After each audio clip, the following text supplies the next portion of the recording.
For years, foldable phones were treated like futuristic experiments. Cool to look at, fun to test, but not something most Americans were ready to buy. They were expensive, fragile, and a little too unfamiliar. People weren't sure if they would last, if the screens would hold up, or if the hinge would break. But in 2026, something big has changed. Foldable phones aren't just niche devices anymore. They're finally gaining real traction in the US market, and sales are rising faster than ever before. So what shifted? Why are Americans suddenly warming up to foldables after years of hesitation? And what's different now compared to the first generation of devices?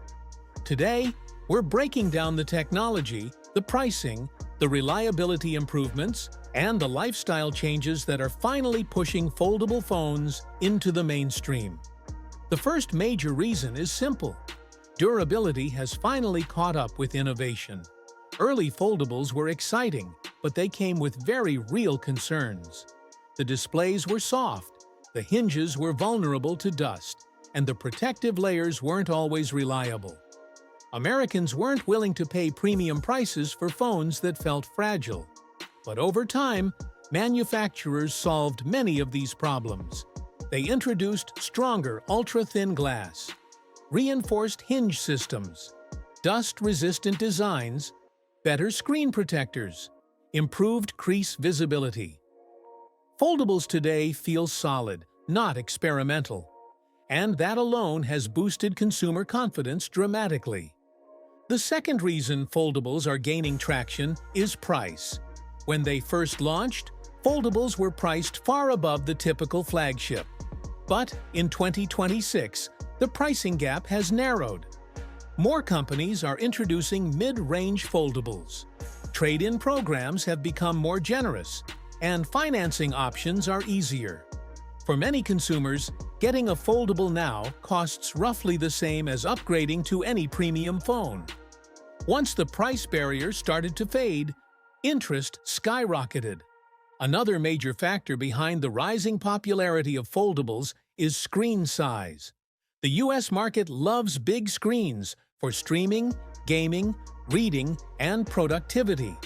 Foldables offer a full-size display without making the phone feel bulky in your pocket. They combine portability with immersion. That dual-purpose design is incredibly appealing for people who want a compact device that becomes a tablet when they need it. It's convenience and capability in one product. This leads to the next reason: productivity. More Americans are working on the go. They're multitasking. They're using their phones for email, document review, video calls, presentations, and remote work. Foldables offer expanded real estate for productivity apps, side-by-side multitasking, and note-taking. What used to require a tablet can now be done on a phone. As hybrid and mobile work lifestyles continue to grow, foldables fit perfectly into how people actually use devices in 2026. The fifth major reason is software. Early foldables didn't have optimized apps. Interfaces felt awkward. Some apps didn't stretch properly. But now, major developers have embraced foldable screen formats. Operating systems have built-in support for multi-window experiences. Streaming apps adapt to different orientations. Social platforms adjust naturally. Productivity tools feel fluid and intentional. Software finally enhances the foldable experience instead of holding it back.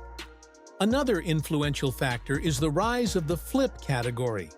Compact foldables designed for everyday users.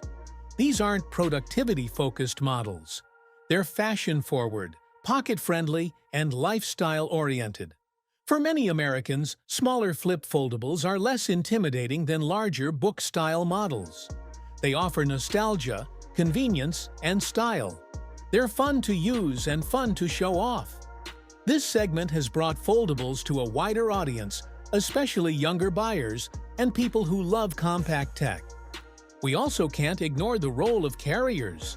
US carriers have pushed foldables aggressively with promotions, trade-in deals, and monthly plans. They highlight foldables in stores. They offer heavy incentives to upgrade. They position foldables as the new premium. This marketing push has introduced the devices to consumers who may not have considered them before. Another trend driving adoption is the maturing repair ecosystem. Foldables used to be expensive and complicated to repair. Today, replacement parts are more available, repair techniques are more advanced, and warranties cover more issues. As foldables become easier to maintain, consumers feel more comfortable investing in them long-term. There's also a cultural shift happening. For years, smartphones all looked the same. Flat slabs with similar shapes, similar sizes, and similar designs. Consumers were bored. Foldables offer something new, something visually interesting. They feel innovative in a market that hasn't changed much in appearance for a decade. People want devices that stand out, and foldables deliver that excitement. Social media plays a big role here too. Influencers, tech reviewers, and everyday users are showcasing foldable experiences that look practical, stylish, and fun. Seeing real people use foldables, not just ads, helps normalize the form factor. It builds trust and familiarity, and it encourages more people to try the technology.